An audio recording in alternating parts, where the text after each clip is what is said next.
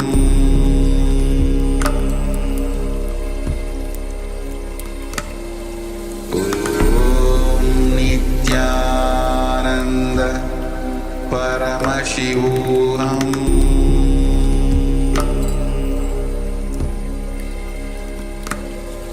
Om Nithyananda Paramashivoham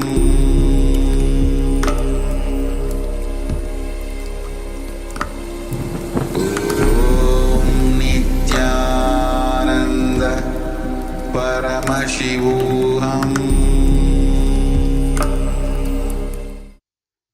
Now, slowly return to your physical body. Start to wiggle your fingers and toes. Rotate your wrists and your ankles. Move your arms and legs. Pull your knees up towards your chest and circle your legs with your arms and rock your body from side to side. Slowly return to a comfortable seated position.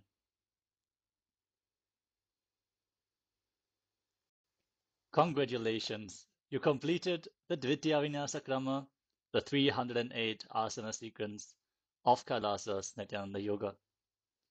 Thank you all so much for tuning in today, and we hope to see you all again tomorrow for another round of Dvitiya Vinyasa Krama.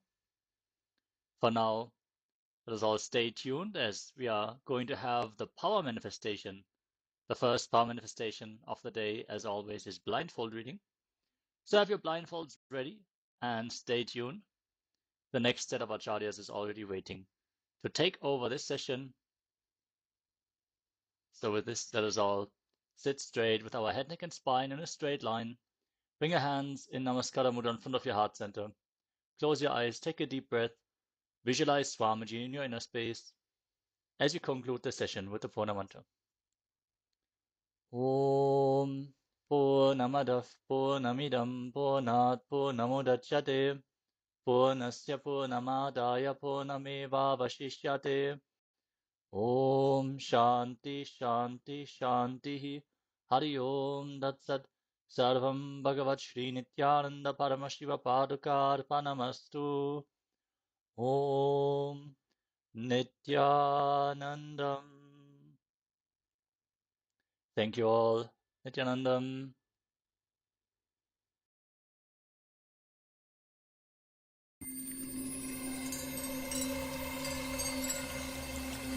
I welcome you all with my love and respect. Let you all open all your three eyes. KAILASA and the Zambia Must Prosper Party have united.